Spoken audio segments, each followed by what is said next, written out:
So hello everyone and welcome back to the YouTube channel Manzil Bahar. दोस्तों आप सबको मालूम है कि जेकेपी कांस्टेबल की वैकेंसीज जो है उसकी एडवर्टीजमेंट नोटिफिकेशन आउट कर दी गई जेकेएसएसबी के द्वारा, और साथ ही जेकेपीएसआई की वैकेंसीज जो है वो भी रेफर हो गई है जेकेएसएसबी को। उसकी भी एक नोटिफिकेशन आउट हुई थी जो वायरल हो रही थी डिफरेंट सोशल मीडिया प्लेटफॉर्म्स पे। अब ऐसे में बच्चों की डिमांड ये है कि भाई सर हमारा जो जेकेपी कांस्टेबल का कोर्स है वो चलिए एप्लीकेशन पे दिख गया हमें, बट जेकेपीएसआई के लिए अगर कोई कोर्स जो है वो बताइए हमें। तो उस सब के लिए आपको बताया जा रहा है, ऑलरेडी देखा होगा आपने कि डेमो वीडियोस जो थी रिगार्डिंग जीएस जो रणदीप सर ने डाली थी और भी टीचर्स ने डाली थी, और साथ ही जो मैथ्स या रीजनिंग का डेमो वीडियो होगा वो आपको अभी यूट्यूब चैनल पे मिल जाएगा। और ये जो वीडियो है यहाँ पर आप देखने वाले हो demo lecture, demo video for the JKPSI course, और जहाँ पर हम मैथ्स के बारे में बात करने वाले हैं। जेकेपी कांस्टेबल के अंदर भी ये चैप्टर जो है वो जरूर इंक्लूडेड है। दोस्तों इस पूरे चैप्टर के अंदर या इस पूरे वीडियो के अंदर पहले मैं अगर बात करूं, क्योंकि एक वीडियो में ये चैप्टर कंप्लीट नहीं होगा, लगभग 4 से 5 वीडियोस लगेंगी, तो इस पूरी वीडियो के अंदर आप ये देखिएगा कि किस लेवल पर आपको मैथ्स जो है उसकी तैयारी करवाई जाएगी कोर्स के अंदर भी, और आने वाले टाइम पे पॉसिबल तो यूट्यूब के ऊपर भी जो है वीडियोज जो अपलोड होंगी। चलिए आइए एक बार देख लेते हैं।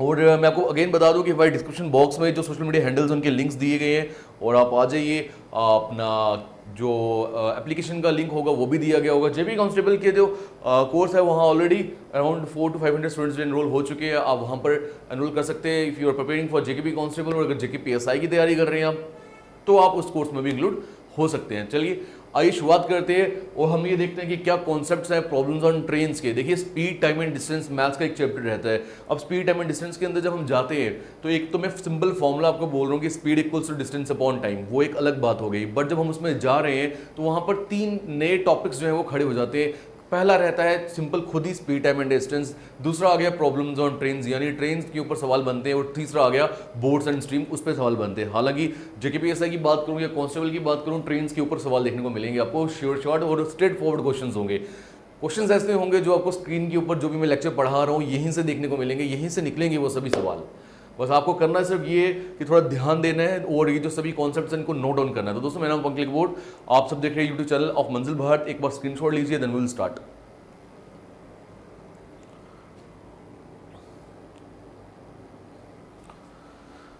चलिए भाई तो करते हैं शुरू।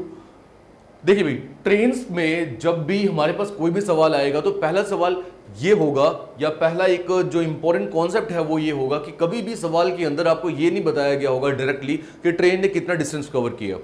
मतलब डायरेक्ट वर्ड्स में ये नहीं बोला होगा कि ट्रेन ने डिस्टेंस कितना कवर किया। आपको कोई कंडीशन दे दी गई होगी, कभी ये बोला होगा कि ट्रेन जो है वो किसी एक इंसान को क्रॉस कर रहा है, एक पोल को क्रॉस कर रहा है, एक रेलवे सिग्नल को क्रॉस कर रहा है, एक ट्रैफिक सिग्नल को क्रॉस कर रहा है। ये जो मैंने नाम लिए ये एक तरफ रखो आप, क्योंकि ये एक तरफा नाम है। कभी वो ये बोलेगा कि ट्रेन जो है वो किसी एक रेलवे प्लेटफॉर्म को क्रॉस करेगी, किसी एक रेलवे ब्रिज को क्रॉस करेगी, या फिर हम बोल सकते हैं यहाँ पर कुछ उसके अलावा है क्या, एक बहुत बड़ी बिल्डिंग को क्रॉस कर रही है जिस बिल्डिंग की एक चौड़ाई है, तो ये एक अलग केस आ गया। तो ये जो मैंने 2 केसेस बताए यहीं से आपको अंदाजा लगाना होगा कि ट्रेन ने डिस्टेंस कवर कितना किया है। वो सब समझाने के लिए मैं आपको ये 2 कॉन्सेप्ट बता रहा हूँ। यानी जब भी एक ट्रेन, व्हेनेवर ट्रेन पासेस और क्रॉसेस, क्योंकि 2 शब्दों का इस्तेमाल होता है, कभी वो पास बोलता है कभी वो क्रॉस बोलता है। तो जब भी एक ट्रेन पास या क्रॉस करती है किसी भी एक खंबे को, एक पोल को, किसी भी एक पेड़ को, ट्री को, या फिर किसी एक मैन को, तो जो डिस्टेंस ट्रेवल करती है train will be it's on length. उस समय पे जो डिस्टेंस ट्रेवल कर रही है ट्रेन वो उसकी खुद की लंबाई है। ऐसा क्यों बोल रहा हूं मैं, याद रखिए ये जो मैं 3 नाम ले चुका हूं, pole, then tree and then man. आपने एक चीज नोटिस करी, ये तीनों चीजें जो है इनकी विड्थ नहीं होती, विड्थ नेग्लिजिबल होती है, इनकी लेंथ बोल सकते हो या लंबाई बोल सकते हो वो होती है इन तीनों चीज़ों की। But on the other case जब मैं यहाँ बात करूंगा रेलवे प्लेटफॉर्म की, तो रेलवे ब्रिज की, ब्रिज बहुत लंबा होगा, प्लेटफॉर्म बड़ा लंबा होगा, बिल्डिंग बड़ी लंबी होगी। यहाँ पर इन सब केसेस में हम देखेंगे तो हमें विड्थ मिलती है, यहाँ पर विड्थ नहीं मिलती, विड्थ नेग्लिजिबल है, समझ रहे हो, चौड़ाई नेग्लिजिबल है। इसलिए जो डिस्टेंस ट्रेवल करती है ट्रेन वो उसकी खुद की लंबाई होती है। आइए एक बार मैंने जो फिगर बनाई है आप उस पर एक बार नजर रखिए, वहां से समझाता हूँ। देखो ये एक ट्रेन थी AB जिसकी खुद की लंबाई है 100 मीटर। अब इस ट्रेन ने किया क्या, इस पोल को, एक खंबे को क्रॉस किया। बट याद रखना क्रॉस ऐसे करना है कि पूरा क्रॉस करना है। जब इस ट्रेन ने पूरा क्रॉस किया, ट्रेन यहां पहुंच गई, मैंने डॉटेड बनाई है आपके लिए आगे। अब आप मुझे ये बताइए ये B पॉइंट कहां चला जाएगा, B पॉइंट यहां आ जाएगा, और ये A पॉइंट कहां आ गया, A पॉइंट यहां आ गया। क्या ये समझ आ रहा है आपको?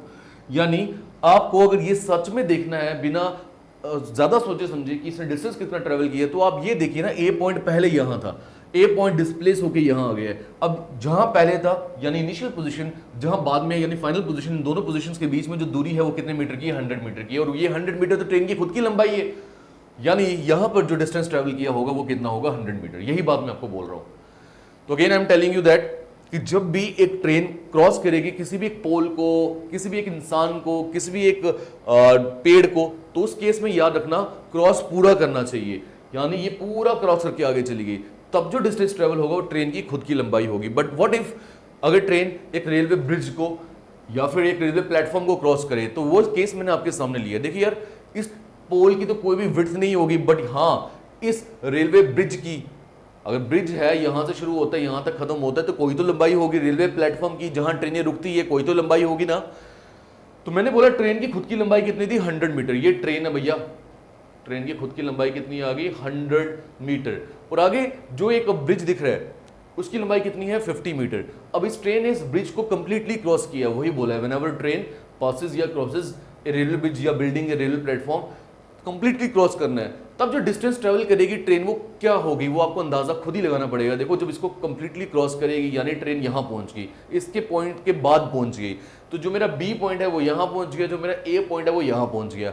अब आपको अगर देखना डिस्टेंस कितना ट्रेवल हुआ, तो ये डिस्टेंस ट्रेवल हुआ, और ये मतलब पहले वाले जो इनिशियल पोजीशन ऑफ ए उससे लेकर जो फाइनल पोजीशन ऑफ ए, उनके बीच की दूरी जो है वो 100 प्लस 50 मीटर है, यानी डिस्टेंस ट्रेवल कितना हुआ? 100 मीटर प्लस 50 मीटर।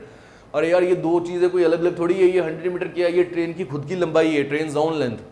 और ये 50 मीटर क्या है? ये 50 मीटर जो है ये है लेंथ ऑफ ब्रिज, जो भी वहां पर पुल होगा, ब्रिज होगा, जिसको वो ट्रेन क्रॉस कर रही होगी। आप इमेजिन करो कि एक ब्रिज है, एक पुल है, उसको ट्रेन क्रॉस कर रही है, समझ रहे हो? तो उसकी बात कर रहा है। तो ये जो 50 मीटर है ये तो वो है। तो कुल मिला के टोटल लेंथ कितने ट्रेवल हो गई है? 150 मीटर, 150 मीटर। ये देख रहे हो आप, यानी ओवरऑल में ये समझने को मिल रहा है हमें कि यार सिंपल याद रखना है, कोई भी एक ऐसी चीज जिसकी विड्थ नहीं है, कोई भी एक ऐसी चीज जिसकी चौड़ाई नहीं है, जब ट्रेन उसको क्रॉस करती है तब जो डिस्टेंस ट्रेवल करती है ट्रेन वो उसकी खुद की लंबाई होती है। बट जब भी ट्रेन क्रॉस करती है एक ऐसी चीज को जिसकी भी लंबाई है, जिसकी खुद की भी लंबाई है, तो आप क्या करो? दोनों की लंबाइयों को ऐड कर लो, यानी ट्रेन जोन length plus the length of the bridge, that will be equal to the total distance travelled. Done हो गया? उम्मीद करता हूं ये आपको कॉन्सेप्ट समझ आ चुका होगा। आइए एक और कॉन्सेप्ट पे आते हैं। देखो पहले ये सब समझने के लिए हमें कॉन्सेप्ट्स के ऊपर तो आना जरूरी है। Now what is crossing of trains?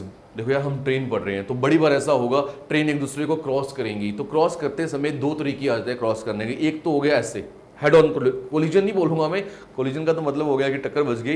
Head on crossing, जिसको मैं बोल सकता हूं कि ये दोनों जो है ये ऑपोजिट डायरेक्शंस में आ रही है, ये दोनों ऑपोजिट डायरेक्शन में, एक यहां आ रही है तो एक यहां आ रही है, ऑपोजिट हो गई।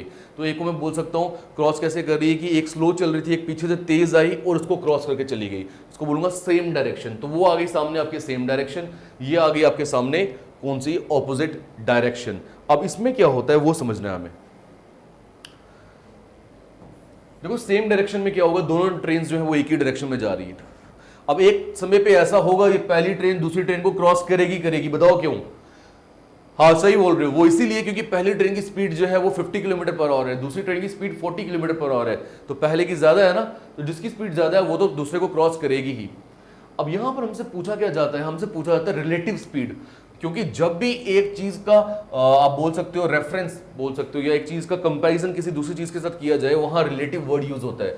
मैं हमेशा एग्जांपल देता हूं, मान लो मेरा वेट है 60 किलो, ठीक है, आप में से किसी एक का वेट है 40 किलो। अब मैं दो तरीके से अपना वेट बता सकता हूं, मैं ये बोल सकता हूं मेरा वेट 60 किलो है, या मैं ये भी बोल सकता हूं मेरा वेट आपसे 20 kg ज्यादा है। ये मैंने जब आपको इंक्लूड कर लिया तो मैंने आपको रेफरेंस रखा है, वहां पर कंपैरिजन हो गया, रिलेटिव वहीं पर आ गया। वैसे ही मैं ये भी बोल सकता हूं पहली ट्रेन की स्पीड जो है वो 50 किलोमीटर प्रति घंटा है, या मैं ये भी बोल सकता हूं पहली ट्रेन की स्पीड दूसरे के मुकाबले 10 किलोमीटर प्रति घंटा ज्यादा है। वही इन्होंने रिलेटिव स्पीड पूछा, तो याद आपको ये रखना है जब भी एक ही डायरेक्शन में जाती है दोनों ट्रेन, तो इनकी रिलेटिव स्पीड इन दोनों को माइनस करके आती है। तो मैंने जब S1 माइनस S2 किया, 50 में से 40 माइनस किया तो 10 किलोमीटर पर आवर आ गया।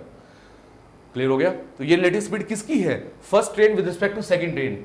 अगर वो पूछेगा second train with respect to first train, तो 40 माइनस 50 करोगे तब माइनस 10 किलोमीटर पर आवर आएगा। बट वो ऐसा कभी पूछता नहीं है, हमेशा बड़े को पहले ही रखता है, ठीक है।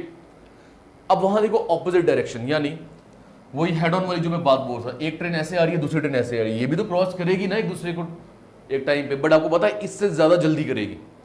क्यों?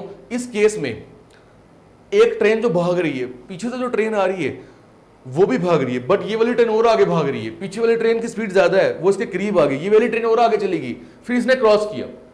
कहने का मतलब क्या है कि पहले का इंपैक्ट तो पड़ रहा है बट दूसरा उससे दूर भागने की कोशिश कर रहा है। इसमें क्या हो रहा है, दोनों ट्रेनें जो है वो एक दूसरे के ऑपोजिट भाग रही है, तो स्पीड में भाग के निकल जाएंगी, क्योंकि दोनों का जो स्पीड है वो इस्तेमाल में आएगा इन दोनों को क्रॉस करने में, दोनों का इंपैक्ट पड़ेगा, तो दोनों जल्दी निकल जाएंगी। बात समझ रहे हो मेरी? तो अगर जल्दी निकल जाएंगी तो आप खुद समझिए कि 50 एक है और दूसरी 40 है, जल्दी तभी निकल सकती है कि अगर इनकी रिलेटिव स्पीड जो है दोनों को मैं ऐड करूं, यानी S1 प्लस S2, और 50 में 40 को मैं अगर ऐड करूंगा तो 90 किलोमीटर पर आवर की स्पीड हमारी बन जाएगी। ये समझ गए आप? बट अब आपके मन में ये आ रहा होगा सर, जब भी कंपैरिजन किया जाता है यानी जब भी रिलेटिव वर्ड आप यूज करते हो तो आप माइनस लिखते हो, यहाँ आपने प्लस क्यों लिखा है यहाँ पे? तो भैया मैं आपको बता दूं, यहाँ पर भी प्लस नहीं है, यहाँ पर भी माइनस ही है। अब इसके पीछे एक्चुअली हुआ क्या, S1 माइनस S2 ही किया था मैंने, 50 माइनस 40 ही किया था मैंने। बट आप देखो, क्योंकि आपको पता है कि स्पीड जो है या वेलोसिटी की बात कर रहा हूं, वो एक डायरेक्शन वाली क्वांटिटी है, यानी वेक्टर क्वांटिटी है। तो अगर मैं स्पीड को प्लस 50 बोलूंगा तो इसको मुझे माइनस बोलना पड़ेगा, क्योंकि इसको अपोज कर रही है, इसके ऑपोजिट है। तो इसीलिए यहाँ पे 40 की जगह मुझे क्या लिखना पड़ा, -40। और ये माइनस फिर मिलके मुझे क्या मिल रहा है, मिलके मुझे प्लस मिल रहा है। तो 50 प्लस 40 90 किलोमीटर पर आवर आ गया। यानी एक्चुअली मैं रिलेटिव स्पीड के लिए हमेशा दोनों को सब्ट्रैक्ट ही करता हूं। अब आपको सिर्फ ये याद रखना है, ये मैं क्यों बता रहा हूँ, क्योंकि बड़े बड़े बच्चे कंफ्यूज हो जाते हैं कि यार प्लस सेम डायरेक्शन में करना था या ऑपोजिट डायरेक्शन में करना था। मैं आपको बोल रहा हूँ हमेशा माइनस करो, हमेशा माइनस करो। बट ये बात याद रखना, जब स्पीड्स जो होंगी या ट्रेन जो होगी एक दूसरे के ऑपोजिट होंगी तो एक स्पीड प्लस होगी, एक माइनस होगी। अब ये जो एक ही डायरेक्शन में जा रही है, या तो दोनों को प्लस रखो या तो दोनों को माइनस रखो, फर्क पड़ेगा नहीं। बट यहां पर क्या होगा, एक पॉजिटिव है तो दूसरी नेगेटिव होगी। तो उम्मीद करता हूं आपको समझ आ गया होगा दोस्तों। यहां पर हमने ये सीखा है रिलेटिव स्पीड सेम डायरेक्शन में क्या होती है, दोनों को सब्ट्रैक्ट करके निकलती है, और ऑपोजिट डायरेक्शन में भी दोनों को सब्ट्रैक्ट करके निकलती है। बट एक्चुअली रियलिटी में वो प्लस होता है, वो मैंने दिखा दिया आपको। मतलब रियलिटी में नेगेटिव था, किया हमने प्लस है। पॉइंट समझे आप? अब एक क्वेश्चन नहीं, ये भी एक कॉन्सेप्ट है। अब एक बार देखिए नीचे, बड़ी बार आप ऐसी सिचुएशन में फंस जाओगे जहां पर आपको किलोमीटर पर आवर को कन्वर्ट करना होगा मीटर पर सेकंड में। तो हमेशा इसको क्रैम करने के लिए बोला जाता है कि याद रखेंगे आप 1 किलोमीटर पर आवर में 5/18 मीटर पर सेकंड होता है। बट मैं बोलूंगा क्रैम कर सकते हो, बढ़िया। नहीं भी कर सकते तो भी आपको मैं तरीका बताऊंगा, और अगर कर भी रहे हो तो भी मैं आपको बताऊंगा कि आपको ये मालूम होना चाहिए पीछे कॉन्सेप्ट क्या है। रट्टा नहीं मारना, 5/18 से ही करना है हमने मल्टीप्लाई। क्यों करना है, हर पीछे चीज के एक रीजन होता है, हर चीज के पीछे एक रीजन है। इस कॉन्सेप्ट के पीछे कोई ना कोई रीजन तो होगा ही। क्यों कर रहे हैं, सिंपल है, मैथमेटिकल कैलकुलेशन। दोस्तों देखो, याद रखना, किलोमीटर पर आवर से मीटर पर सेकंड में जाना है तो 5/18 से मल्टीप्लाई करना है, और अगर मीटर पर सेकंड से किलोमीटर पर आवर में जाना है यानी उल्टा करना है तो इसको भी उल्टा कर दो, 18/5 से मल्टीप्लाई करना है। अब ऐसा क्यों, क्योंकि 1 किलोमीटर प्रति घंटे में, अब देखो किलोमीटर से हमने किस में जाना, मीटर में, तो 1 किलोमीटर में कितने मीटर हो गए, 1000, मैंने ऊपर लिखा 1000। वैसे ही नीचे क्या है, और एक और में कितने सेकंड होंगे, 60 नहीं होंगे, 60 तो मिनट होते हैं, आगे एक मिनट में भी सेकंड होते हैं 60, यानी 60 × 60, जिसको मैं बोलूंगा 3600। बट ये 2 0 कैंसिल आउट हो गए, ऊपर रह गया 10, नीचे रह गया 6 × 6 is 36। तो 2 5 10 और 2 18 36, यानी 5/18 रह गया। तो इसका मतलब साफ है कि 1 किलोमीटर प्रति घंटे में 5/18 मीटर पर सेकंड होते हैं। यही एक फैक्टर या मल्टीपल रह गया है, इसलिए इससे मल्टीप्लाई किया जाता है। डन हो गया, उम्मीद है ये अब आपको क्लियर होगा। तो अभी तक मैंने 3 कॉन्सेप्ट्स आपको समझा दिए। अब मुझे लगता है कि आपकी पकड़ जो है इन सवालों के ऊपर वो बननी चाहिए, बड़ी आसानी से बननी चाहिए। चलिए भाई, पहला सवाल के ऊपर आते हैं। Now let's solve question number 1। देखो भाई, 120 मीटर लॉन्ग ट्रेन, बोल रहे हैं कि 120 मीटर की लंबी ट्रेन है। यार बनाओ, बनाने में हिचकिचाना नहीं, ये आ गया 120 मीटर लंबी ट्रेन है, ठीक है। Crosses a pole in 27 seconds. आगे इसने बोला कि एक पोल है, ये आ गया पोल, ठीक है, ये बना दिया मैंने पोल। और कितनी देर में क्रॉस कर रहा है, टाइम हमेशा यहां लिखो, 27 सेकंड्स में क्रॉस कर रहे हैं, कोई बात नहीं। आगे पूछा क्या है, आपको क्या एक पॉइंट समझ आ रहा है, ये डिस्टेंस दी है, ये आपको टाइम दी है, डिस्टेंस और टाइम दी है, यानी वो स्पीड पूछेगा। Yes, find the speed of train. But इन्होंने प्रॉब्लम डाल दी हमारे लिए, वो किलोमीटर पर आवर में पूछी है। ये जो दिया ये मीटर पर सेकंड में दिए, कोई दिक्कत नहीं है। पहले आप ये देखो डिस्टेंस कितना ट्रैवल हुआ, पोल के केस में डिस्टेंस उतना ही ट्रैवल होता है जितनी ट्रेन की खुद की लंबाई होती है, यानी 120 मीटर। टाइम कितना लग रहा है, टाइम तो लग रहा है भैया 27 सेकेंड्स। यानी अगर मुझे स्पीड निकालनी है, अगर मुझे स्पीड निकालनी है, क्या फॉर्मूला होता है, डिस्टेंस अपॉन टाइम होता है, ये मालूम है ना आप सभी को, यानी स्पीड जब निकालनी है, डिस्टेंस है 120 और टाइम कितना है 27, बट ये किस में आएगा, मीटर पर सेकंड में आएगा मीटर पर सेकंड में। सर मैंने इन दोनों को डिवाइड ही किए, बट उसने हमें किससे पूछा है, किलोमीटर पर आवर में, यानी जो चीज़ मीटर पर सेकंड में उसको बड़े में लानी है तो 18/5 से मल्टीप्लाई करते हैं। ये लीजिए मैंने यहीं पर कर दिया 18/5 से मल्टीप्लाई, ताकि जो भी मेरा स्पीड का आंसर आएगा वो मीटर पर सेकंड पे नहीं आए, किलोमीटर पर आवर में आए। देखो भाई 6 से नहीं 9 2 18, 9 3 27, 3 4 12, एक 0 भी आ गया, 5 8 40, 8 2 16, यानी 16 किलोमीटर प्रति घंटे की स्पीड बनेगी, 16 किलोमीटर पर आवर की स्पीड बनेगी। समझ आ गया भैया? मैं रिपीट कर रहा हूं, देखो यार आपको पूछा ये गया था find the speed of train in kilometre per our. देखो मैंने बोला स्पीड का फॉर्मूला होता है डिस्टेंस अपॉन टाइम। मैंने बोला डिस्टेंस कितना ट्रैवल की है, जितनी ट्रेन की खुद की लंबाई है, क्योंकि पोल को ट्रैवल कर रहा है तो 120 मीटर थी। मैंने बोला टाइम कितना है, टाइम 27 सेकंड था, दोनों को डिवाइड किया। अब इसको आंसर निकाल सकते थे, बट इसीलिए क्योंकि यहाँ मीटर पर सेकंड में नहीं बोला, इन्होंने बोला किलोमीटर पर आवर में निकालना है। मैंने अभी बताया था कि मीटर पर सेकंड से किलोमीटर पर आवर में आना हो तो 18/5 से करते हैं, बड़े से छोटे में आना हो तो 5/18 से, छोटे से बड़े में जाना हो तो ऊपर बड़ा आएगा, बड़े से छोटे में जाना हो ऊपर छोटा आएगा, सिंपल सी बात। 18/5 में बड़ा कौन है छोटा कौन है वो आपको मालूम है। जब इनको मैंने सॉल्व किया तो मेरी स्पीड कितनी निकल कर आ रही है, 16 किलोमीटर पर आवर। तो इस सवाल के अंदर मैंने आपको कन्वर्जन भी बताई, इस सवाल के अंदर मैंने आपको उन कॉन्सेप्ट की इंप्लीमेंटेशन भी सिखाई जो भी मैंने पीछे यूज की थी। जल्दी नोट करिए, आगे चलते हैं।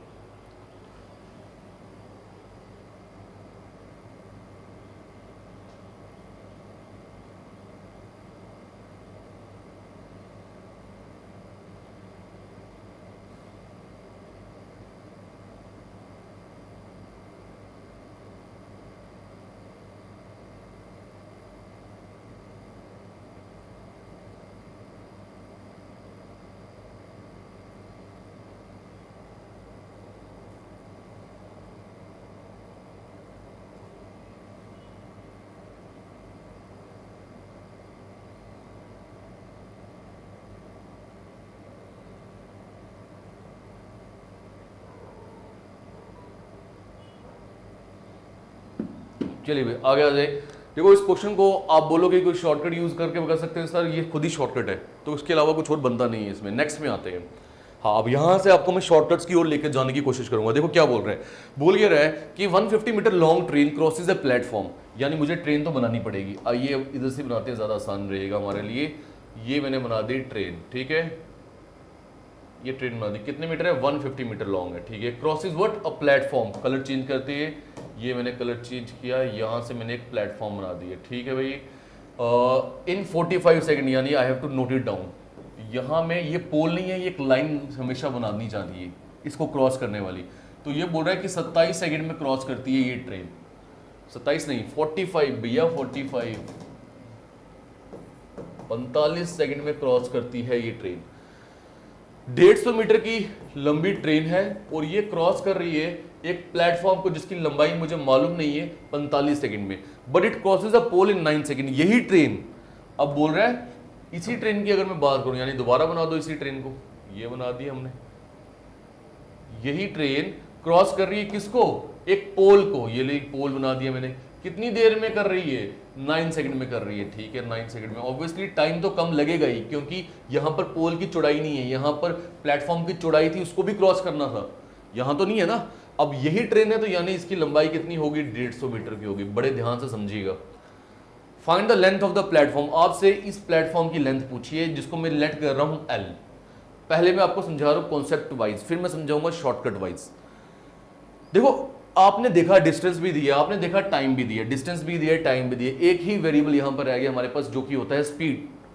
क्या होता है भैया, जो कि होता है स्पीड। एंड स्पीड का फॉर्मूला क्या रहता है, डिस्टेंस अपॉन टाइम रहता है।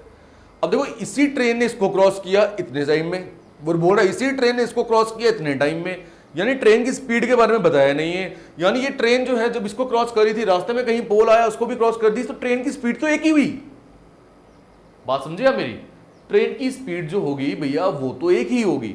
और अगर ट्रेन की स्पीड एक ही है तो आपको समझना पड़ेगा, इक्वेट करना पड़ेगा हमें। यानी मैं ऐसा बोलता हूं S1 equals to D1 upon T1, और दूसरी तरफ लिख लेता हूँ S2 इक्वल टू d2/t2। हालांकि S1 S2 मुझे करना नहीं चाहिए क्योंकि स्पीड एक ही होगी, एक ये वाला केस आ गया, एक ये वाला केस आ गया। तो अब मैं आपको यहाँ पे ये बोल रहा हूँ कि भाई आपको पता है कि यहाँ पर S1 और S2 बराबर है क्योंकि दोनों की स्पीड सेम है, एक ही ट्रेन है। तो भैया हुआ क्या इससे, d1/t1 that is equal to d2/t2, ये दोनों बराबर हो गए। समझ रहे हो? अब यहीं से मैंने इनकी वैल्यूज को सब्स्टिट्यूट करना, आंसर निकलेगा। d1 मतलब पहले केस में कितना डिस्टेंस ट्रेवल किया है 150 प्लस l, तो अब मैं यहाँ लिख रहा हूँ, 150 प्लस l। ये 150 क्या हो गया, 150 प्लस l क्या हो गया भाई, ये d1 हो गया। टाइम कितना लग रहा है 45 सेकंड, ये लीजिए 45 लिख दिया मैंने। राइट साइड में आता हूँ, ये आ गया t1, ठीक है ना। d2 डिस्टेंस यहाँ कितना ट्रेवल कर रहा है 150 कर रहा है, और यहाँ टाइम कितना लग रहा है 9 लग रहे हैं, यानी ये चीज क्या थी, ये थी d2 और ये चीज क्या है, ये है t2। तो आपने देखा मैं इस पोर्शन से आ गया यहाँ पर। अब देखो मेरे लिए सिर्फ एक फॉर्मेलिटी है एक क्वेश्चन को सॉल्व करना। मैं अभी 9 से या 45 से मल्टीप्लाई करूंगा, मैं बेवकूफ होऊंगा क्योंकि वो कैलकुलेशन में अपनी बड़ी कर रहा हूँ। सीधा 9 1 9 9 5 45। अब 1 को इससे क्रॉस मल्टीप्लाई करूँ तो 1 यानी मुझे ऊपर तो मिलेगा 150 प्लस l, राइट साइड 5 को 15 से करेंगे 750 मिलेगा, ठीक है। यानी l की वैल्यू मुझे निकालनी है, वो मिलेगी 750। इसको 150 यहाँ ले जाओ माइनस 150, तो l की वैल्यू मुझे कितनी मिल रही है यहाँ पे 600 metre. And what was l, l was the length of the platform. तो यही तो निकालना था मुझे, लेंथ ऑफ प्लेटफॉर्म। तो अब मुझे ये समझ आ गया कि इस प्लेटफॉर्म की लंबाई जो है वो 600 मीटर है। अब बताइए समझ आया आपको? उम्मीद करता हूँ समझ आया होगा। आपने एक चीज़ नोटिस करी कि आपको जब भी क्वेश्चन को सॉल्व करना है तो स्टार्टिंग आपको वहां से करनी है जहां से आप दो चीज़ों को आपस में इक्वेट कर पाओ। ये याद रखना, बड़ी बार ऐसा होगा आपको डिस्टेंस को इक्वेट करना पड़ेगा, बड़ी बार ऐसा माइट भी हो सकता है आपको टाइम को इक्वेट करना पड़े, बट यहाँ पर स्पीड को इक्वेट करना पड़ा। जिस चीज़ के बारे में वो नहीं बोल रहा है, जिस चीज़ के बारे में नहीं बोल रहा है वो कांस्टेंट ही हो गई, तो वो उसी को इक्वेट करके ही आप क्वेश्चन को सॉल्व करोगे। देखो मैंने speed equals to distance upon time लिखा, मैंने बोला स्पीड का फॉर्मूला क्या है, डिस्टेंस अपॉन टाइम। तो इधर मैंने 1 1 डाल के लिखा, यहाँ मैंने 2 2 डाल के लिखा। वो मैंने इसलिए लिखा क्योंकि दो केसेस है, बट मैंने बोला ट्रेन तो एक ही है ना, तो जो स्पीड ऊपर होगी वही स्पीड नीचे होगी, तो S1 और S2 बराबर होंगे। तो लेफ्ट हैंड साइड बराबर होगी तो राइट हैंड साइड भी बराबर हो गई। आगे मैंने सॉल्व किया, दिस वाज द बचपन का तरीका। तो अभी आप यहाँ पर आए हो, कुछ सीखने के लिए आए हो। जब आप बड़े हो चुके हो तो कॉन्सेप्ट्स के साथ साथ आपको शॉर्टकट आना भी जरूरी है। आइए अब उस पे आते हैं, शॉर्टकट। इसी सवाल के ऊपर शॉर्टकट लगाता हूं, दूसरे तरीके से इस क्वेश्चन को सॉल्व करते हैं। देखो 150 मीटर लॉन्ग ट्रेन, यानी मुझे शॉर्टकट के लिए बना लेते हैं। बनाने की जरूरत नहीं है यार, फिगर ये बनाइए आपके सामने यार, आप इससे देखिए ना, फिगर तो बनाई है ना मैंने आपके सामने से, देखिए आप। देखो आपको दो चीजों की रेशियो बनानी पड़ेगी, और रेशियो हमेशा उसी चीज की बन सकती है, याद रखिएगा, जो दो दी गई है। देखो इस पूरे सवाल में स्पीड तो कहीं नहीं दी गई है। इस पूरे सवाल में अगर मैं देखूंगा तो मुझे डिस्टेंस जरूर दिया गया है, खाली ट्रेन का, प्लेटफॉर्म का नहीं दिया गया है। बट इस पूरे सवाल में टाइम 2 बार दिया है, तो मैं क्वेश्चन को टाइम से शुरू करूंगा। मैं यहां लिख लेता हूं पोल और यहां लिख लेता हूं प्लेटफॉर्म।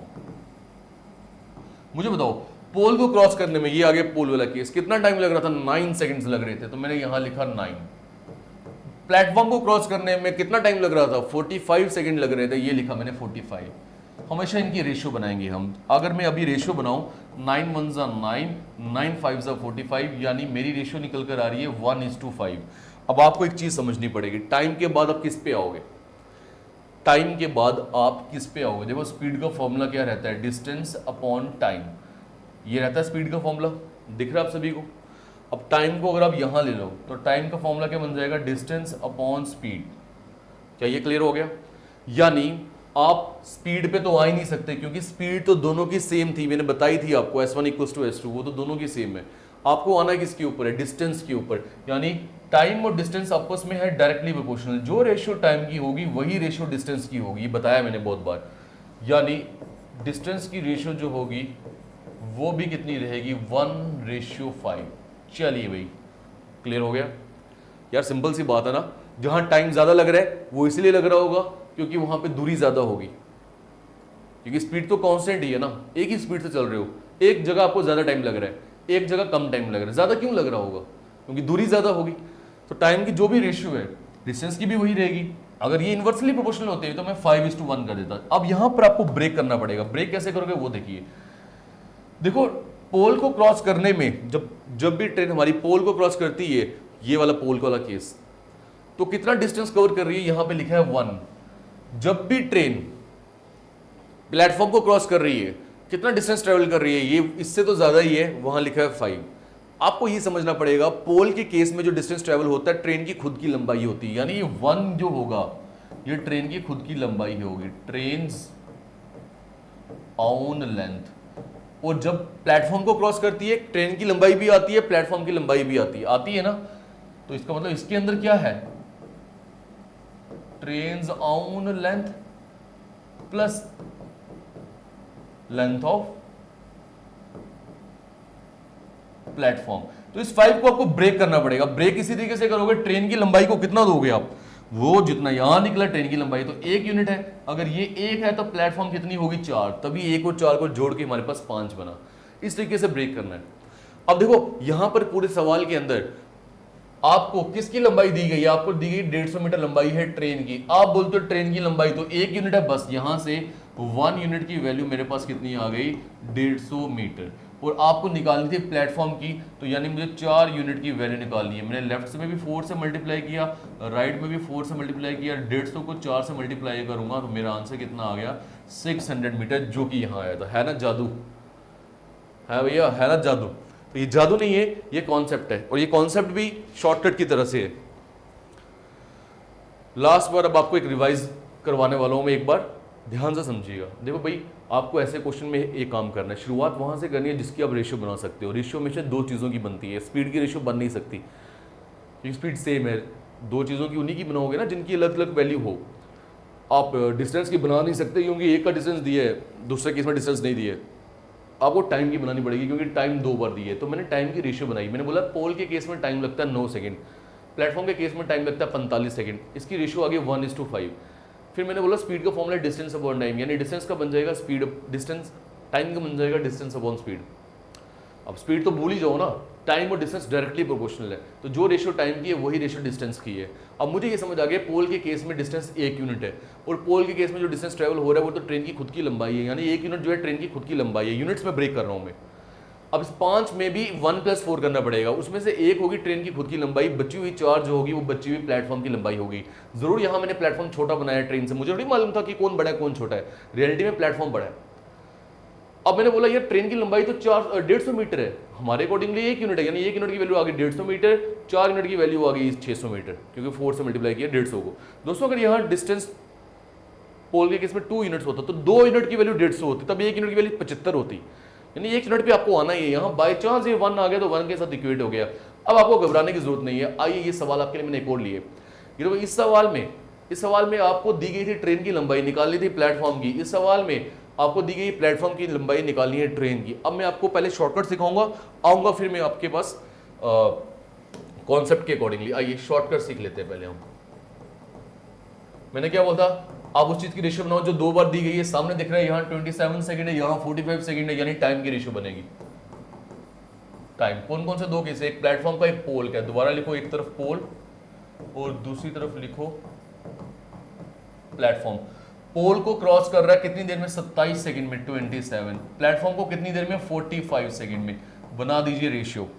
9 के टेबल में ये दोनों जा रहे हैं, 9 3 जा 27, 9 5 जा 45, यानी रेशियो कितनी मिल रही है 3:5। टाइम से मैं किस में आऊंगा, ट्रेन तो एक ही है ना, स्पीड में नहीं आ सकता मैं, डिस्टेंस पे ही आऊंगा। आइए डिस्टेंस पे आते हैं। जो रेशियो टाइम की है वही रेशियो कितनी आएगी, डिस्टेंस की भी आएगी। क्यों बोल रहा हूं मैं, क्योंकि स्पीड का फॉर्मूला क्या है, डिस्टेंस अपॉन टाइम। तो टाइम का क्या बन जाएगा, डिस्टेंस अपॉन स्पीड। टाइम और डिस्टेंस डायरेक्टली प्रोपोर्शनल है, इसीलिए रेशियो सेम आई। बट मैंने अभी तक फिगर नहीं बनाई है, मैं पहले फिगर में भी आ जाऊं। चलिए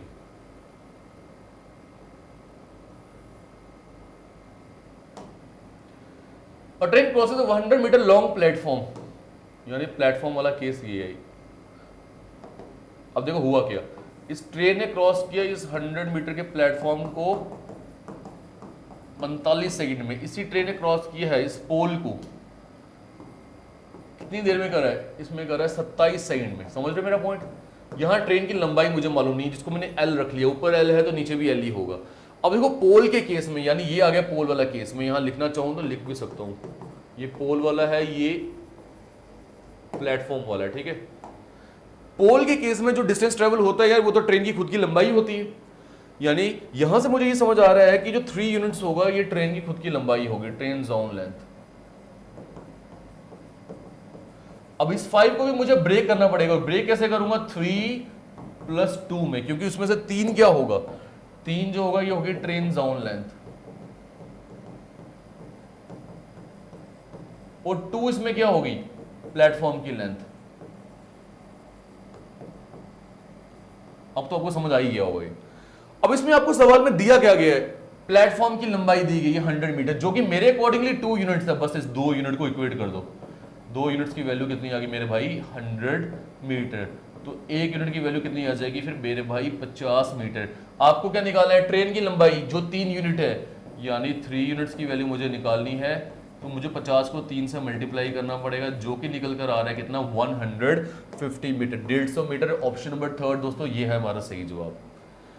कितना ही वक्त लग गया, कैलकुलेशन कितनी ही आ गई, बड़ी आसानी से हम शॉर्टकट यूज करके सॉल्व कर पाए। बट भैया जब आप उस पे आओगे तो वहां पर आपको वक्त ज्यादा जरूर लगेगा।